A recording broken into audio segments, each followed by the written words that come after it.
The medical ward at Ulara 9 station smelled like sterile chemicals and despair. Jiwoo walked through the corridor with a box of spare parts balanced on his shoulder. He was a human mechanic, 32 years old with oil-stained hands and tired eyes. The station administrator had called him to deliver some medical equipment components. Nothing unusual about that. What was unusual was the figure sitting alone in the corner of the charity ward. She was Velthrin, one of the most prestigious species in the known galaxy. The Velthrin were known for their beauty and their powerful telepathic abilities. They had crystalline structures growing from their skin that glowed with inner light. Their entire civilization was built on mental networks and psychic connections, but this one was different. Her name was Hana, though Jiwoo did not know that yet. Her skin, which should have been luminescent and smooth, was dull and covered in scars. The crystals that grew along her arms and neck were fractured, broken like shattered glass. Some pieces were missing entirely, leaving raw wounds that never seemed to heal.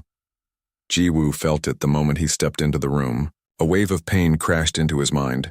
Not physical, but emotional. Grief, terror, loneliness, all mixed together in a chaotic storm. Most people would have turned and left immediately.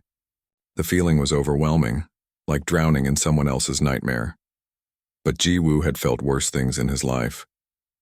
He kept walking. The other patients in the ward had moved as far away from Hana as possible. Some were pressed against the opposite wall. A nurse was arguing with a doctor near the entrance, their voices low but urgent. "We cannot keep her here," the nurse said. She was Altherian with blue skin and 4 arms. "The other patients are suffering. Her psychic broadcasts are uncontrolled. Where else can she go?" The doctor replied. He looked exhausted. "Every medical facility has rejected her. The Velthrin Empire disowned her. No one will take responsibility." "Then perhaps it is time for the mercy option," the nurse said quietly. Jiwoo understood what that meant. They were talking about euthanasia, a clean death for someone the galaxy had decided was too broken to save. He set down his box of parts and walked over to Hana instead. She sat with her back against the wall, knees pulled up to her chest. Her eyes were open but unfocused. The broken crystals on her body flickered with weak, irregular light. Every few seconds, another wave of psychic pain radiated from her, making the air itself feel heavy. Jiwoo sat down on the floor beside her. Not too close, but close enough to matter. The pain intensified. He gritted his teeth as memories that were not his own flooded his mind. A ship, an attack. Pirates laughing as they destroyed the bridge. Bodies floating in space. Weeks alone in an escape pod. Slowly going mad from isolation and pain. The crystals breaking one by one as her mind tried to cope with trauma it could not process. Jiwoo reached into his jacket and pulled out a ration bar. It was nothing special, just compressed nutrients wrapped in foil. He unwrapped it slowly and held it out to her. "You should eat something," he said in simple galactic standard, the common language everyone used. Hana did not respond. Her eyes did not even move toward him. Jiwoo set the ration bar on the floor between them. "I will leave it here, in case you get hungry later." He sat there for another 10 minutes, saying nothing, just being present. The psychic pain continued to wash over him in waves. It hurt, but he had survived pain before. Physical pain from broken bones and burns. Emotional pain from losses he did not like to remember. This was just another kind of hurt, and hurt was something humans knew how to endure. Finally, he stood up. "My name is Jiwoo. I work on this station fixing things. Ships, mostly. Sometimes equipment." He looked down at her. "I will come back tomorrow." He did come back the next day, and the day after that. Each time he brought a ration bar or a bottle of water. Each time he sat beside her for a few minutes. He never pushed her to talk or respond. He just sat there, a quiet presence in her storm of pain. Other people in the station started to notice. Taeyang, the station administrator, pulled Jiwoo aside on the 4th day. "What are you doing?" Taeyang asked. He was human too, older than Jiwoo, with gray in his hair. "That Velthrin is dangerous. Her mind is broken. She could hurt you." "She has not hurt me yet," Jiwoo replied simply. "You are wasting your time. The Velthrin Empire has scheduled her termination for next week. They sent an official notice. No one will sponsor her medical care, so she has no legal right to continue living on this station." Jiwoo felt something cold settle in his chest. "They are going to kill her because no one wants to help her?" "It is the humane thing to do," Taeyang said, but he did not sound convinced. "She is in constant pain. Her people have abandoned her. What kind of life could she have? Jiwoo did not answer. He just went back to the medical ward. That evening, something changed. When Jiwoo sat down beside Hana and set down his usual ration bar, she finally moved. Her head turned slowly toward him. Her eyes focused on his face for the first time. Her lips moved. The sound that came out was rough, like she had not spoken in months. Why, one word, but it carried so much weight. Why what? Jiwoo asked gently. Why do you come here? Her voice was barely a whisper. I hurt you. Every time. I feel it, my mind. It touches yours. It hurts you, but you keep coming back. Jiwoo thought about his answer for a moment. He wanted to be honest with her, because everyone deserves someone who will sit with them when they are in pain. He said, because I know what it feels like to be alone. And because I think maybe you have been carrying all of this by yourself for too long. A tear rolled down Hana's scarred cheek. It was the first real emotion she had shown beyond the constant broadcast of pain. They are going to kill me next week, she whispered. My people said it as mercy. What do you think? Jiwoo asked. Hana was quiet for a long time. Then, so softly he almost missed it, she said, I think I am too tired to know anymore. Jiwoo nodded. He reached into his pocket and pulled out a data pad. I have a ship. The Wildflower. It is not fancy, but it is mine. I need crew. Someone who can help with navigation, sense problems before they happen. The pay is not great, but you would have a place to sleep and food to eat. Hana stared at him like he had spoken a language she did not understand. You want me? She asked. I am broken, dangerous. My own people do not want me. I want someone who will not give up, Jiwoo said. And you are still here, still breathing, still trying. That tells me you are stronger than you think. He stood up and set the datapad beside her. Think about it. You have until tomorrow. If you want to come with me, we will leave before anyone can stop us. As he walked away, he felt something different from her for the first time. Not pain, not grief. Something smaller, more fragile, hope. The next morning, Jiwoo arrived at the medical ward earlier than usual. His heart was beating faster than normal. He did not know if Hana would accept his offer, or if she had already given up completely. When he entered the charity ward, he found her standing. It was the first time he had seen her on her feet. She was taller than he expected, even with her shoulders hunched forward in pain. The datapad he had left was clutched in her scarred hands. I will come with you, she said. Her voice was stronger today. Relief washed over Jiwoo, but he kept his expression calm. Good, we need to move quickly. Before they could leave, the ward doors opened.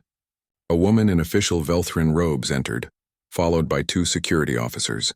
She was tall and elegant, with perfect crystalline structures that glowed bright blue. Her presence radiated authority and cold judgment.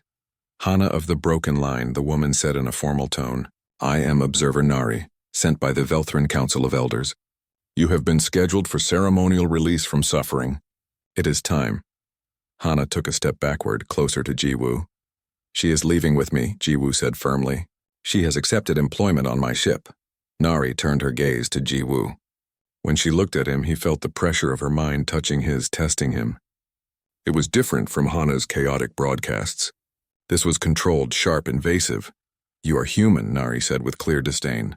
You do not understand what you are interfering with. This one is no longer viable. Her neural matrix is fractured beyond repair. She causes pain to those around her. The merciful thing is to let her go peacefully. The merciful thing would be to help her, Jiwoo replied. But since your people will not do that, I will. You cannot help her. No one can. 3 different medical facilities, including our most advanced healers, have examined her case. She is broken, human. Accept this truth. I do not accept it, Jiwoo said. He looked at Hana. Do you want to come with me? Hana met his eyes. Despite her pain, despite her fear, she nodded. Yes. Nari's expression hardened. This is foolishness. You will both suffer for this decision. The council will not look favorably on a human interfering with Velthrin affairs. Then they should have taken better care of their own, Jiwoo said coldly. Taeyang rushed into the ward looking stressed. Jiwoo, what are you doing? You cannot just take her. There are legal procedures, diplomatic considerations. Jiwoo pulled out his datapad and showed it to Taeyang. According to galactic labor law, any sentient being has the right to accept employment if they are of sound mind. Hana accepted my offer. She signed the contract this morning. It was not exactly true yet, but Jiwoo had prepared the documents. He held out the pad to Hana. "If you want this, sign here." Hana took the pad. Her hand shook as she pressed her thumb to the signature field. The contract became legally binding instantly. Taeyang groaned. "You are going to cause a diplomatic incident." "Better than letting someone die because it is convenient," Jiwoo replied. Nari stepped forward, her eyes blazing. "You do not understand what you are taking responsibility for, human. She will hurt you. Her mind is chaos. She will damage your ship, endanger your life, bring you nothing but trouble." "Maybe," Jiwoo admitted, "but that is my choice to make, not yours." Nari looked at Hana with something that might have been pity or disgust. "You choose to live as a disgrace? To be contaminated by human influence? You will never be welcomed among our people again." "Your people already abandoned me," Hana said quietly. "This human is the only one who offered me a choice." The security officers moved forward, but Taeyang held up his hand. "Stop, the contract is legal. As station administrator, I have to honor galactic labor law. She is free to go." Nari's expression turned cold. "The Velthrin Empire will remember this. Both of you." She looked at Jiwoo and Hana. "You will fail. She will die in your care, and it will be your fault, human. I hope you can live with that." Then she turned and left, her robe sweeping behind her like a judgment. The ward was silent for a moment. Then Taeyang sighed. "Jiwoo, you better know what you are doing." "I rarely do," Jiwoo admitted. "But I try anyway." He turned to Hana. "Can you walk?" She nodded, though he could see it took effort. Every movement seemed to cause her pain. They left the medical ward together and made their way through the station. People stared. Some whispered. A few pointed.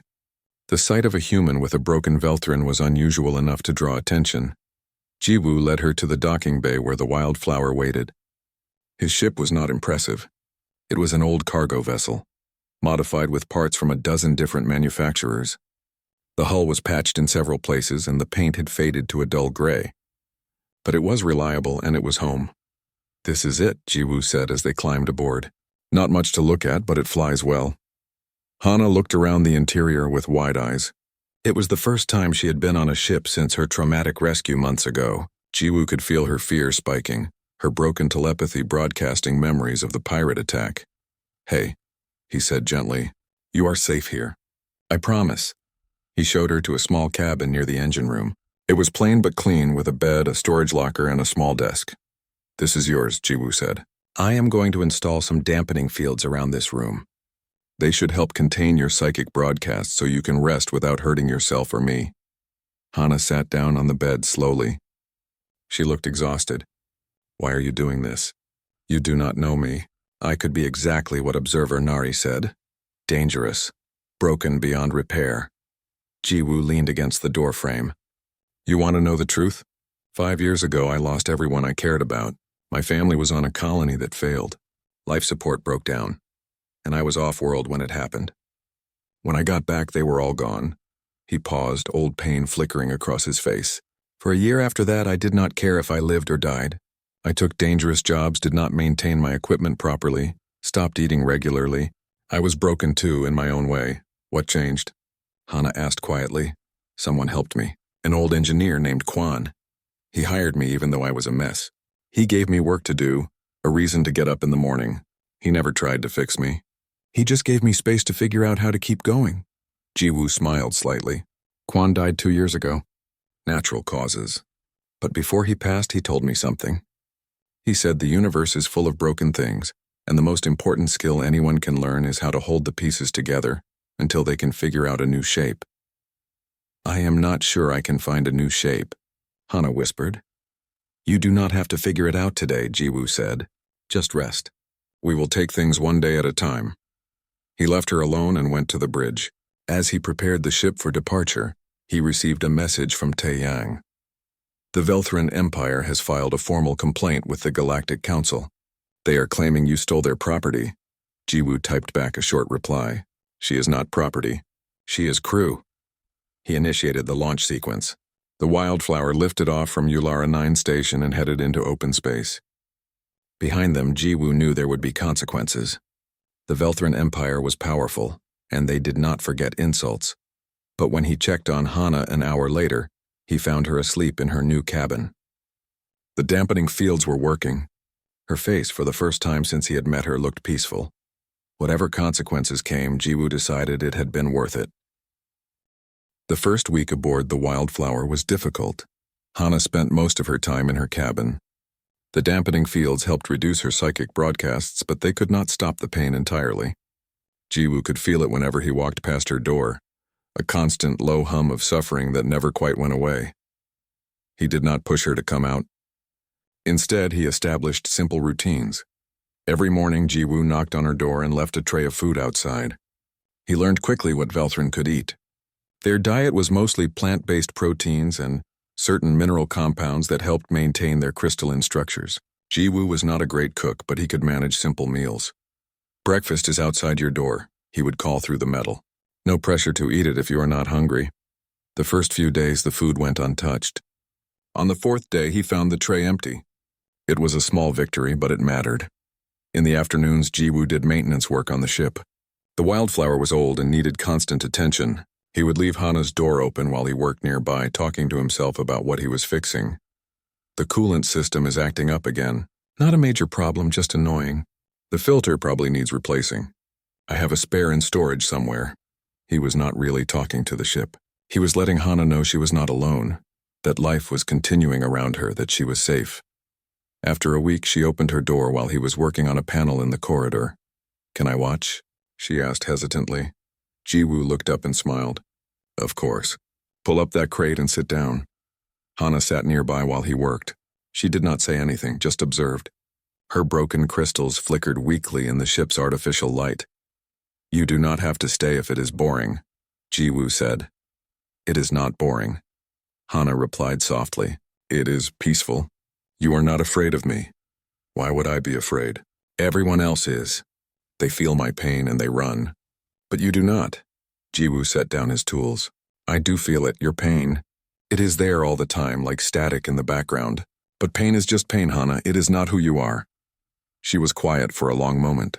"My people believe that pain is weakness. A broken mind is worse than death. That is why they wanted to end my life."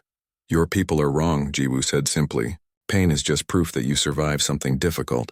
It is not weakness. It is evidence of strength." Tears formed in Hana's eyes. No one had ever told her that before. The next day, she helped him with a repair. It was simple work, just holding a panel in place while he secured it. But it was the first time she had done anything useful in months. Her hands shook with the effort, and Jiwoo could feel her fear of failing, of being useless. "You are doing great," he said calmly. "Just a little longer." When they finished, Hana looked at her hands in surprise, as if she had forgotten they could still accomplish things. 2 weeks into their journey, disaster struck. The Wildflower was traveling through a section of space known for its unstable hyperspace lanes. Jiwoo was an experienced pilot, but even he could not predict everything. They were halfway through a jump when the navigation computer failed. Alarms blared throughout the ship. Jiwoo ran to the bridge, his heart racing. Without navigation, they could end up anywhere, lost in the void between stars or crashed into an asteroid field. He tried to manually calculate their position, but the readings made no sense. They were tumbling through hyperspace blind. Then Hana appeared in the doorway of the bridge. She looked terrified but determined. "I can feel it," she said. "Feel what?" "The path. The correct way. My people navigate partly by telepathy in hyperspace. We sense the currents, the safe channels. I cannot do it perfectly anymore, but I can feel enough." Jiwoo did not hesitate. "Tell me where to go." Hana closed her eyes. Her broken crystals began to glow brighter, pulsing with irregular light. Jiwoo felt her mind reaching out, touching the strange non-space around them. It clearly caused her immense pain. Her face twisted with effort. "Left," she gasped. "Adjust heading by 15 degrees. Jiwoo made the adjustment. "Forward. Hold steady. There is a current here, follow it." He followed her directions exactly. Sweat ran down both their faces. Hana swayed on her feet, blood beginning to seep from the cracks in her crystals. "Almost there," she whispered. "Just a little more, now. Drop out of hyperspace, now." Jiwoo slammed the controls. The Wildflower dropped back into normal space. They were safe, emerging in an empty section of space far from any danger. Hana collapsed. Jiwoo caught her before she hit the floor. Her crystals had gone dark and she was barely conscious. He carried her to the medical bay, such as it was, just a corner of the ship with basic supplies. He cleaned the blood from her crystals and gave her medication for the pain. Then he sat beside her while she slept, keeping watch. When Hana woke up 6 hours later, the first thing she saw was Jiwoo asleep in the chair beside her bed, his hand resting near hers as if he had been holding it. "You saved us," she said quietly. He woke up, blinking. "You saved us." "I was lost up there. I did something useful," Hana said, wonder in her voice. "I actually helped." "You did more than help. You proved you are still a great navigator, even with your injuries." Hana looked at her damaged hands. "But it hurt so much, and I bled. I do not know if I can do that again." Jiwoo leaned forward. "You do not have to, but you could. That is the important part. You are not as broken as you think you are." Over the following weeks, something changed between them. Hana began spending more time outside her cabin. She ate meals with Jiwoo in the small galley. She helped with simple repairs and maintenance. They talked during the long hours of space travel. Jiwoo told her about his childhood on Earth, about learning to fix engines from his father, about the colony he lost. Hana told him about Velthran society, about their telepathic networks, about the beauty of her homeworld that she would never see again. "Do you miss it?" Jiwoo asked one evening. "I miss what I thought it was," Hana said. "But I am learning that maybe I built my life on ideas that were not as true as I believed. My people taught me that perfection was everything, that weakness had no place among us. But you humans, you embrace your weaknesses. You turn them into strengths somehow." "We do not really have a choice," Jiwoo said with a small smile. "Humans are fragile. We die easily. We are not the strongest or the smartest or the fastest, so we had to learn to be stubborn instead, to keep trying even when things seem impossible." "Is that what you are doing with me?" "Being stubborn? Maybe a little," Jiwoo admitted. "But also, I just think you deserve a chance." "Everyone does." 1 month after leaving Ulara 9, Hana smiled for the first time. It happened during dinner. Jiwoo was telling her about a disastrous repair job he had attempted years ago, one that ended with him covered in coolant fluid and chased off a station by an angry ship captain. The smile was small, barely there, but it transformed her face. For just a moment, Jiwoo could see the person she must have been before the trauma, confident and bright. "Thank you," Hana said after her smile faded. "For what?" "For not giving up on me when everyone else did. For seeing something worth saving when I could not see it myself." Jiwoo reached across the table and gently touched her hand. "You saved yourself, Hana. I just held the door open." That night, for the first time since the pirate attack, Hana slept without nightmares. News traveled fast in the galaxy, especially strange news. A human taking in a broken Velthran was strange enough to make headlines. Within weeks, Jiwoo started receiving messages. Some were supportive. Many were not. The first official contact came from the Velthran Empire itself. Jiwoo was working in the engine room when his communication system chimed. The symbol that appeared on the screen made his stomach sink. It was the official seal of the Velthran Council of Elders. "This is Jiwoo of the Wildflower," he answered. A male Velthran appeared on the screen. He was older, with elaborate crystal formations that marked him as high-ranking. His name was Junho, first voice of the council. "Human," Junho said coldly. "You are in possession of Velthran property. We demand her immediate return." Jiwoo felt his temper rising. "Hana is not property. She is crew. She is a failed member of our species. By our law, she belongs to the Empire for proper disposal. You have stolen her. She made her own choice to leave with me." Junho's eyes narrowed. "A broken mind cannot make valid choices.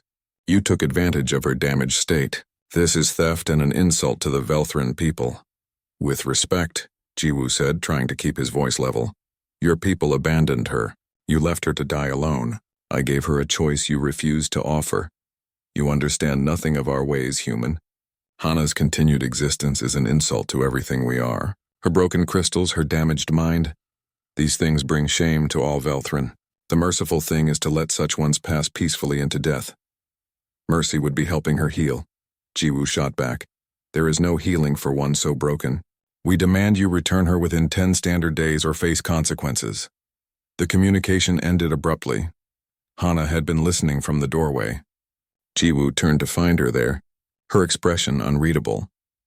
"I am causing you trouble," she said quietly. You are worth the trouble, Jiwoo replied firmly. The next message came from the Terran Coalition, the human government. A woman named Minji, a diplomatic representative, contacted Jiwoo with a very different tone. Mr. Jiwoo, she said warmly, I want you to know that the Coalition is aware of your situation. What you have done for this Velthran individual is garnering a lot of attention. I am not trying to cause a political situation, Jiwoo said. Nevertheless, you have created one. The Velthran Empire is very upset. However, there are many in the galactic community who see your actions as admirable. You are showing humanity at its best. I am just trying to help someone who needed help. Minji smiled. Exactly. That is what makes this significant. The Coalition will support you if this becomes a legal matter. We believe in individual rights and personal choice. Thank you, Jiwoo said, relieved. Just be careful. The Velthran Empire has significant power. They may not stop at legal channels. She was right to warn him. 3 days later, while the Wildflower was docked at a trade station for supplies, Jiwoo and Hana were approached by a group of armed aliens. They were Krillian, a warrior species known for taking mercenary work. The human Jiwoo? Their leader asked. That is me. We have been hired to retrieve the Velthran. Come peacefully and no one gets hurt. Jiwoo stepped between them and Hana. She is not going anywhere. The Krillian leader laughed. Brave for such a small species. But stupid. There are 6 of us and 1 of you. Then let's make it fair, said a voice from behind them. Jiwoo turned to see 3 human traders he recognized from the station. They had positioned themselves to help. Then 2 more aliens joined, species Jiwoo did not know, but they were armed and looked ready to fight. The human helped one who was abandoned, one of the aliens said. This is honorable. We will not let you take her. The Krillian leader assessed the situation. His group was outnumbered now. The Velthran Empire pays well, but not well enough to start a battle here. He looked at Jiwoo. You have powerful enemies, human. Watch your back. They left, but Jiwoo knew it was not over. That night back on the Wildflower, Hana was quiet during dinner. I should go back, she finally said. What? Jiwoo looked up in surprise. I am causing too many problems. The Empire wants me dead or returned. You are making enemies because of me. It would be easier if I just— No, Jiwoo interrupted. Absolutely not. But, Hana, listen to me. Yes, this is complicated. Yes, there are people who are angry. But you know what? That is their problem, not ours. You have a right to live. You have a right to choose your own path. No one gets to take that away from you just because it is convenient for them. Tears formed in Hana's eyes. I am not used to someone fighting for me like this. Well, get used to it. Jiwoo decided they needed funds to continue. Running from the Velthran Empire and dealing with bounty hunters was expensive. He took on a dangerous salvage job in an asteroid field. The pay was excellent, but the work was risky. I can help, Hana said when he told her about the job. It is dangerous. The asteroids are unstable. You need my telepathy to navigate safely. I felt it the last time. I can do it again. Jiwoo wanted to protect her, but he also knew she was right.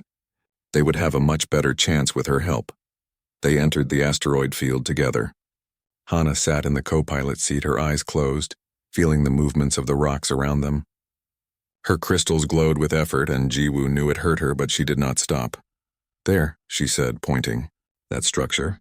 That is what we came for. It was a derelict station, partially destroyed, but with its reactor core still intact. If they could extract it, the core alone would be worth 6 months of expenses. Jiwoo maneuvered the Wildflower carefully through the debris field. Hana guided him with her senses, warning him of dangers before they appeared on his sensors. They worked together like they had been doing this for years instead of weeks. When they finally extracted the reactor core and secured it in the cargo hold, Jiwoo let out a breath he had been holding. We did it, he said. Hana opened her eyes. Blood trickled from several of her crystal fractures, but she was smiling. We did. On the way back to sell their salvage, they received another message.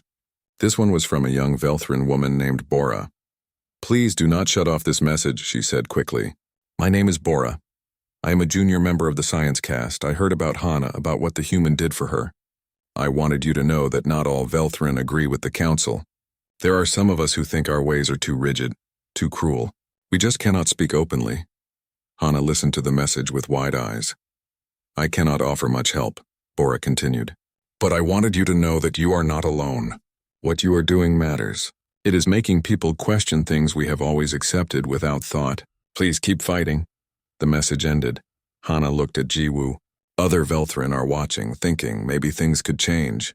Maybe, Jiwoo agreed. Change always starts with someone refusing to accept the way things are. That night, as they traveled through empty space with their valuable cargo secured, Jiwoo asked Hana something he had been wondering. Do you regret coming with me? Honestly? Hana thought for a long moment. A month ago I had given up. I was waiting to die. I could not imagine a future that did not hurt. But now? She looked at him with genuine warmth. Now I have hope. It is painful sometimes. This new life is not easy, but it is mine. I chose it. That makes all the difference, Jiwoo smiled.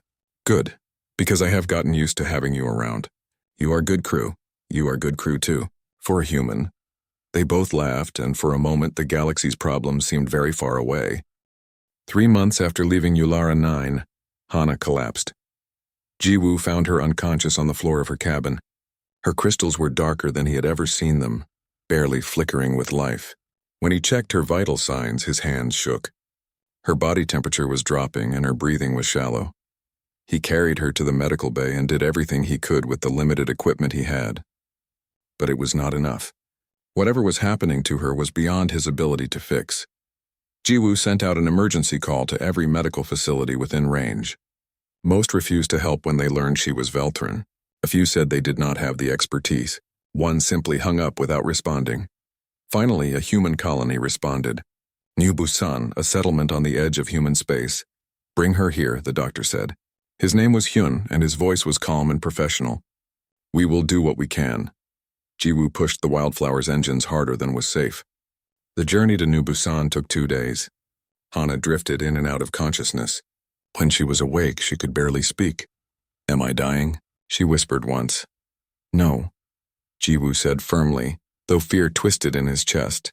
You are not allowed to die. We have too much work to do still. She managed a weak smile before passing out again. New Busan was a small colony, mostly agricultural with some light industry. The medical facility was modest but clean. Dr. Hyun met them at the landing pad with a medical team. Get her inside quickly, he ordered. They rushed Hana to an examination room. Jiwoo tried to follow, but a nurse stopped him. Let them work, she said gently. You can wait here. The waiting room became Jiwoo's prison for the next 6 hours.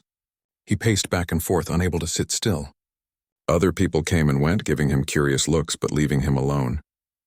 Finally, Dr. Hyun emerged. He looked tired. How is she? Jiwoo asked immediately. Stable for now, but her condition is very serious. The crystal structures in her neural matrix are deteriorating. It is not just the damage from her original trauma. The crystals themselves are breaking down further. Can you fix it? Dr. Hyun hesitated.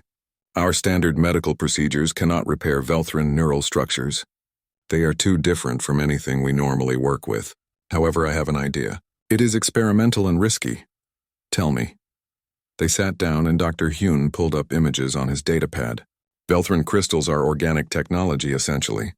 They grow and function like biological tissue, but with properties more like computer circuits. When they are damaged, Velthrin medicine tries to stimulate natural regrowth. But that is not working for Hana, Jiwoo said.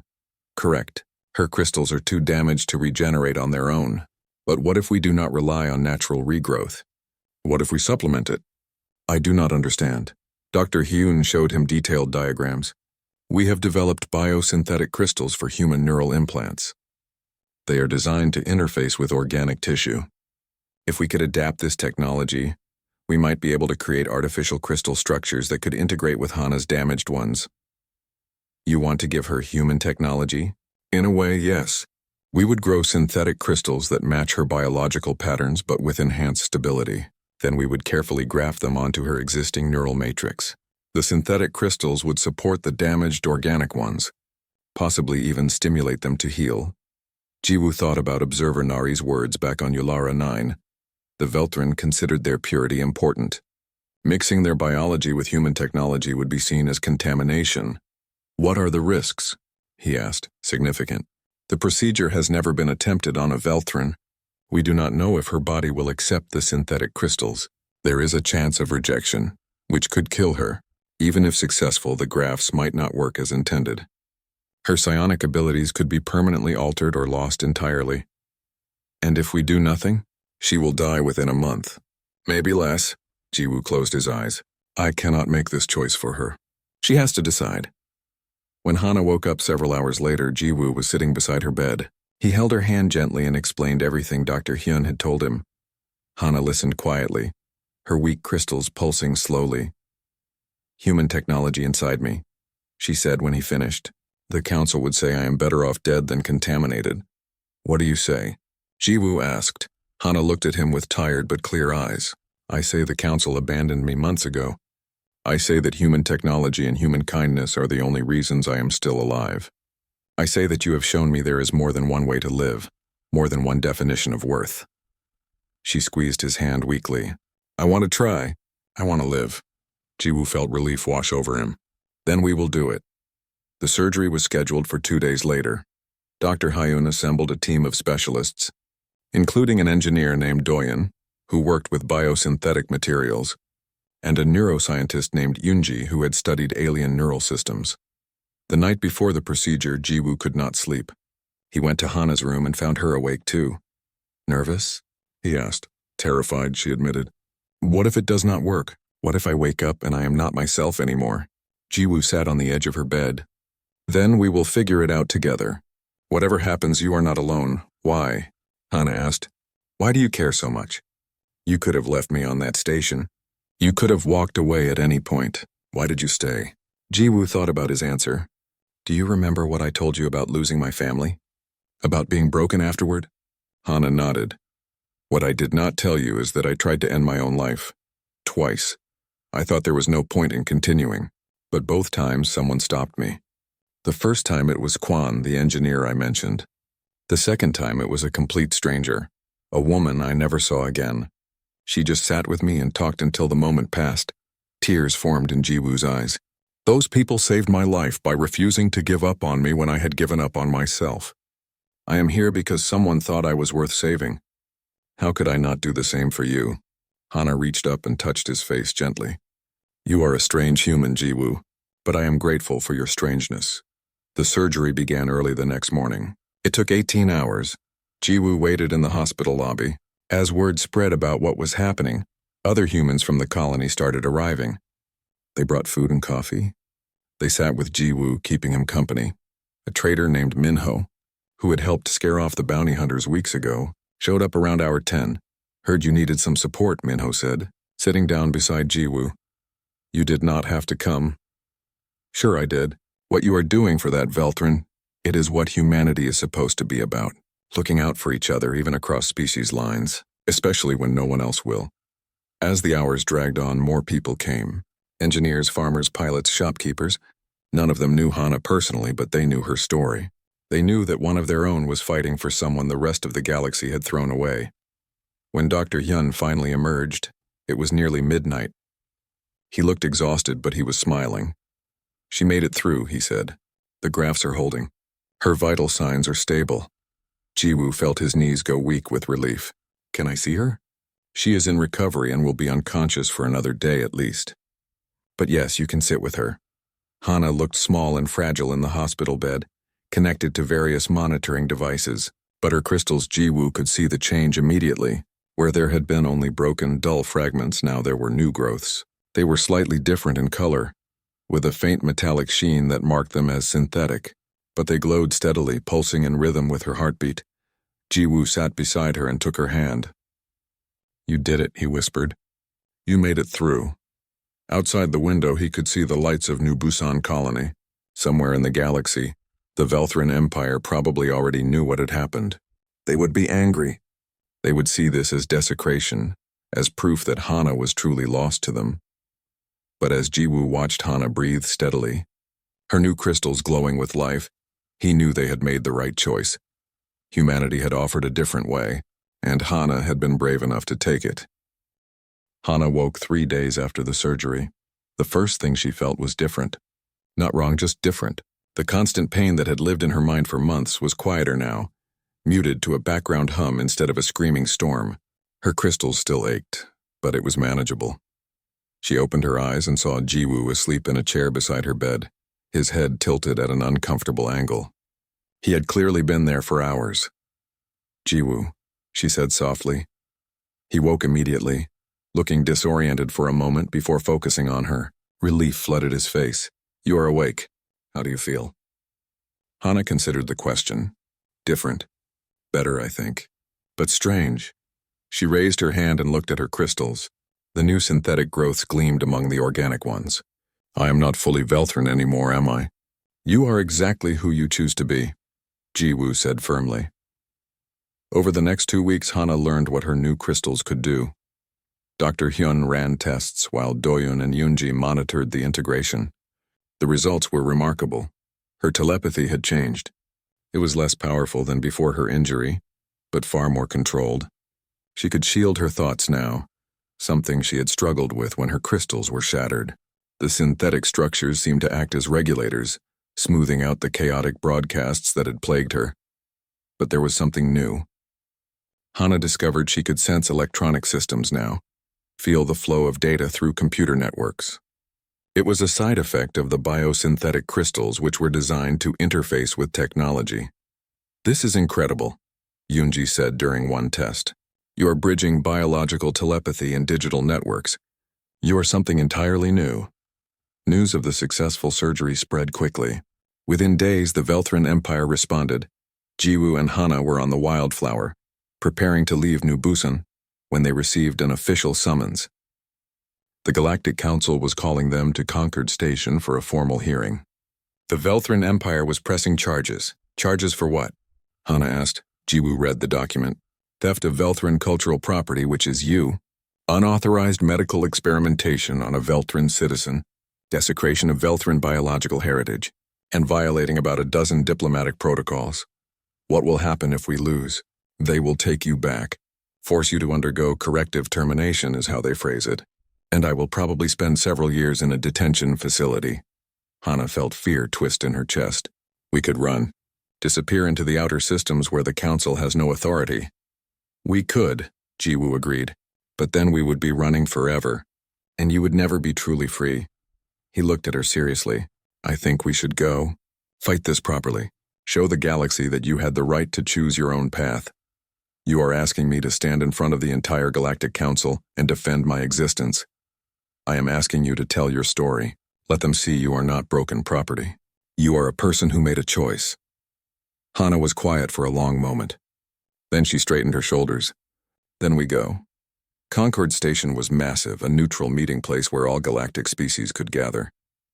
The council chamber was designed to accommodate hundreds of different life forms, with specialized atmospheric zones and gravity fields. Jiwoo and Hana entered together. A human lawyer named Sora met them at the entrance. She had been assigned by the Terran Coalition to defend them. "This is going to be difficult," Sora warned them. "The Velthran have significant influence in the council, and they are very angry." "We understand," Jiwoo said. The chamber was already full when they entered. Representatives from dozens of species watched with interest.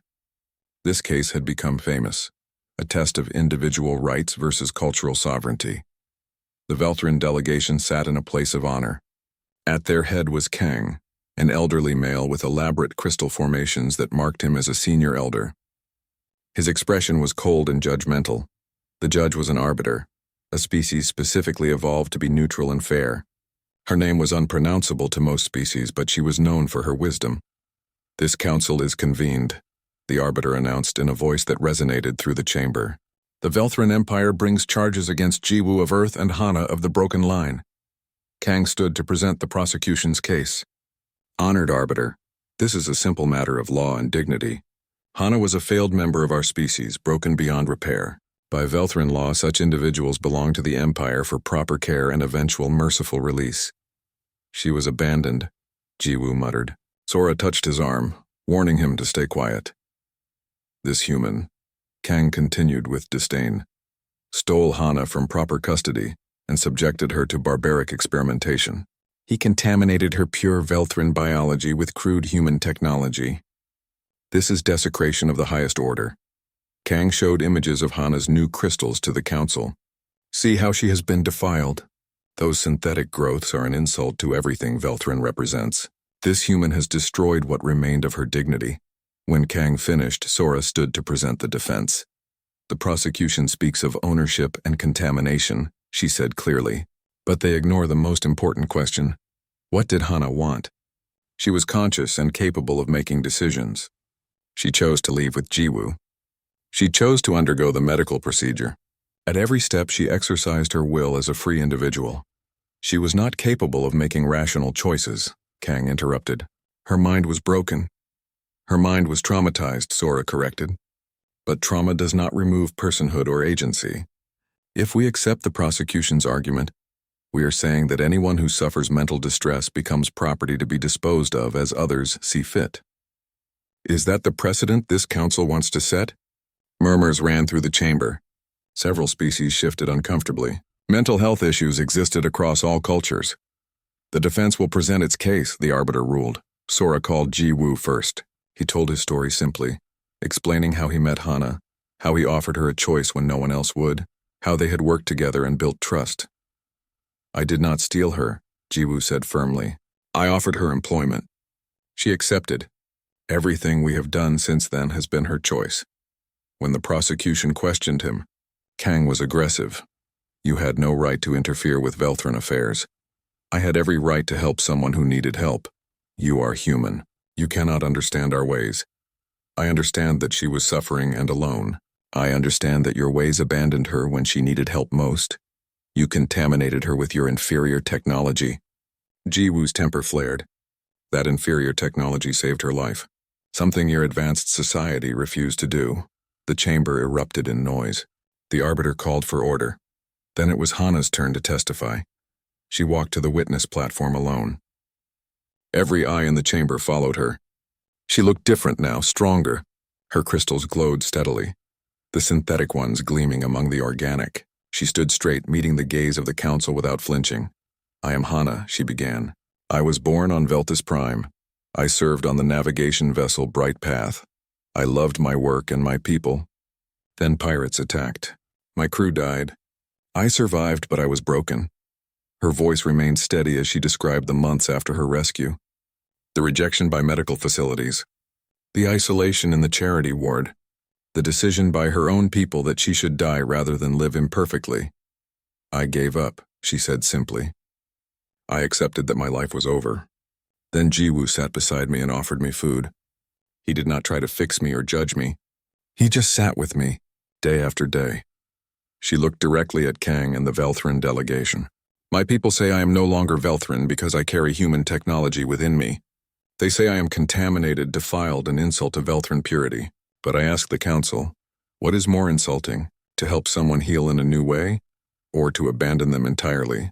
You should have accepted your fate with dignity, Kang said coldly. Death is preferable to what you have become. Who are you to decide that? Hana's voice rose with passion. Who gave you the right to determine that my life has no value just because I am different now? I am still myself. I think, I feel, I dream. I am a person, not a piece of cultural property to be discarded when I no longer meet your standards of perfection.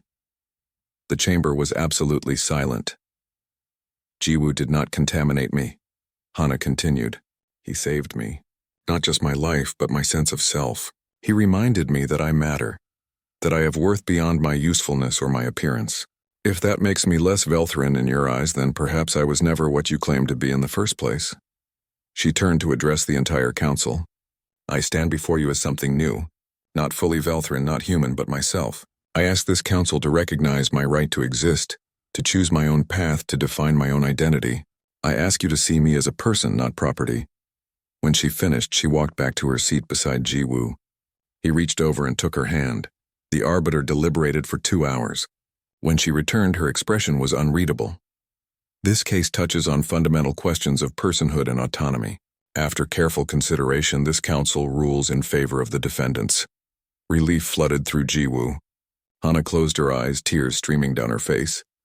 Hana is recognized as an independent individual with the right to make her own choices regarding her body and her future. The medical procedure was undertaken with her consent, and therefore does not constitute a crime. Wu acted within his rights to offer employment to a willing individual. Kang stood abruptly. This is an outrage. 6 months after the trial, the Wildflower was running better than ever. Jiwoo was in the engine room making adjustments when Hana's voice came through the ship's communication system. We have an incoming message. It is from someone named Bora. Jiwoo smiled. Bora was the young Velthran who had sent them a supportive message months ago. They had stayed in occasional contact, though she had to be careful. The Velthran Empire was not kind to those who questioned their ways. He went to the bridge and opened the message. Bora's face appeared on the screen. She looked nervous but determined. Jiwoo, Hana, I need to tell you something important. There are others like me, young Velthran who watched your trial, who saw Hana stand up to the council, who started asking questions about our society's treatment of those who are different or damaged. Bora glanced over her shoulder as if worried someone might overhear. We have formed a small group. We call ourselves the New Path. We are trying to change things from within. It is slow and dangerous, but we are making progress. Some of the younger scientists are beginning to research alternative treatments for neural damage. Some teachers are questioning whether perfection should be our only goal. That is wonderful, Hana said, her voice filled with emotion. It is because of you, Bora replied. You showed us that there is another way to live. That damage does not mean worthless. That accepting help from others, even from other species, is not weakness but wisdom. She smiled slightly. Change is coming to the Velthran Empire. It will take time, maybe generations, but it is starting. The message ended. Hana stood quietly for a moment, processing what she had heard. I never thought I could change anything, she said softly. I just wanted to survive. Sometimes survival is the most revolutionary act, Jiwoo replied. The Wildflower had grown since those early days. They were no longer just a two-person operation. Their first new crew member was a human named Seijin. He was a veteran of the Terran Defense Force who had lost his legs in combat. The military had offered him prosthetics, but they were basic models. He could walk but not run, could work but not fight. He felt useless, cast aside by the organization he had served. Jiwoo found him working at a repair station, doing simple maintenance work despite his obvious skills as an engineer. We could use someone with your expertise, Jiwoo said. The Wildflower needs a dedicated engineer. The pay is not military grade, but the work is interesting. Seijin looked at him skeptically. You know about my legs? I do, Hana told me. She said you feel like you are broken and that no one wants to hire someone who is damaged. Jiwoo smiled. Funny thing about this crew. We specialize in taking on people others think are too broken to be useful. Seijin joined them the next day. Their second crew member was Yuna, an alien from the Kirith species. The Kirith were a proud warrior culture, but Yuna had been born with a genetic condition that made her weak by her people's standards. She was outcast, shamed by her family, left to survive alone on the border stations. Hana found her trying to fix a broken data terminal in exchange for food. When Hana offered her a job on the Wildflower, Yuna cried. It was the first time in years anyone had treated her with respect. The four of them became a family. Not a perfect one, but real. Seijin built incredible modifications for the ship, designing systems that could be operated easily by people with various physical capabilities. Yuna discovered she had a gift for communication and negotiation, skills that served them well when dealing with difficult clients. Hana's unique abilities made her invaluable for navigation and sensing danger before it arrived, and Jiwoo held them all together, the human who had started everything by refusing to look away from someone else's pain. They took jobs that other crews refused. Rescue missions in dangerous space, medical supply runs to colonies suffering from outbreaks, salvage operations in areas where most would not risk going. They helped people who needed help, regardless of whether they could pay well. Word spread. The Wildflower became known throughout the sector as the ship that would take on impossible jobs. The crew that would help anyone, regardless of species or circumstance. One evening, as they were traveling between jobs, the crew gathered in the galley for dinner. It had become their tradition, this daily meal together, a time to share stories and simply be present with each other. I received a message from Dr. Hyun, Hana said. He says 3 other medical facilities have contacted him about his biosynthetic crystal procedure. They want to learn the technique. There are other Velthran out there with neural damage who might be helped. That is good news, Seijin said. More than good, Jiwoo added. It means what we did is spreading. Other people are choosing hope over tradition. Yuna, who was usually quiet, spoke up. I received a message too. From my homeworld. My younger sister wants to leave. She has the same genetic condition I have, and she does not want to live in shame anymore. I told her she could come here, that we would help her. She looked around the table nervously. If that is acceptable? Of course it is, Jiwoo said immediately. We always have room for one more. They talked late into the evening, sharing their hopes and plans. Sejin wanted to design better prosthetics for injured veterans. Yuna dreamed of opening a shelter for outcast Kirith. Hana hoped to return to Velthran space one day, not as a rejected failure, but as proof that there were other ways to live. And Jiwoo simply wanted to keep doing what they were doing, helping people who needed help, offering hope to those who had lost it, refusing to accept that anyone was too broken to matter. 2 days later, they received a distress call. A small colony was under attack by raiders. The colony had no defenses and no way to evacuate. Local authorities said they could not respond in time. The colony would be destroyed, its inhabitants killed or enslaved. Jiwoo looked at his crew. This is going to be dangerous. Maybe the most dangerous thing we have done. The raiders are well armed and organized. We might not survive. When has danger ever stopped us? Sejin asked with a slight smile. Those people need help, Yuna added. No one else is coming. Hana stood up and walked to the navigation console. Her crystals glowed brightly, both organic and synthetic working in harmony. Then we go. We run toward the impossible. That is what this crew does. Jiwoo felt pride swell in his chest. These people, this family he had found, they understood. They had all been rejected, abandoned, told they were too damaged to be useful, and they had all chosen to prove the galaxy wrong. Set course for the colony, Jiwoo ordered. Maximum speed. And Sejin, prepare every defensive system we have. We are going to need them. As the wildflower jumped to hyperspace racing toward danger, Jiwoo thought about how far they had come. 6 months ago, he had been a lone mechanic with a worn-out ship. Hana had been waiting to die in a charity ward. Sejin had felt useless. Yuna had been surviving day to day with no future in sight. Now they were a crew, a team, a family. They had purpose and hope. They had each other. The galaxy had tried to throw them away, had told them they were too broken, too complicated, too damaged to matter. But they had refused to accept that judgment. They had found a different way, built a different life. Distance to the colony? Jiwoo asked. 30 minutes, Hana replied. I am sensing multiple hostile ships in orbit. At least 5, maybe more. Bad odds, Sejin noted. The best kind, Jiwoo said. He looked around the bridge at his crew. You ready for this? They all nodded. Then let us show them what happens when you underestimate people you have written off, Jiwoo said. Let us remind the galaxy that the most powerful force in the universe is not weapons or technology or ancient tradition.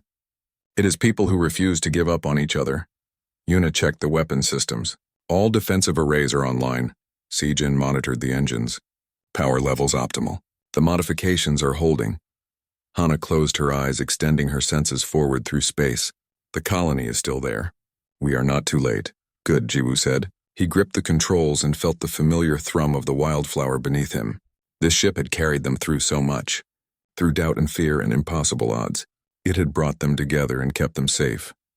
The ship dropped out of hyperspace above the colony. 5 raider vessels immediately turned their weapons toward them. Here we go, Jiwoo said. The wildflower dove into the fight. They dodged and weaved. Hana's telepathy giving them a split-second advantage by sensing the raiders' intentions. Sejin's modifications kept their shields strong. Yuna communicated with the colony, coordinating evacuation procedures. And Jiwoo flew like his life depended on it because it did. The battle was fierce and chaotic. But in the end, the wildflower and its crew of misfits won. The raiders retreated, the colony was saved, and not a single colonist was lost. As they prepared to leave, the colony leader sent them a message of gratitude and offered payment. We will take enough to cover fuel and repairs, Jiwoo replied. Use the rest to improve your defenses. We do not do this for money. Then why do you do it? The colony leader asked. Jiwoo looked at his crew, at the people who had become his family. Because everyone deserves someone who will show up when no one else will. Because complicated and damaged does not mean worthless.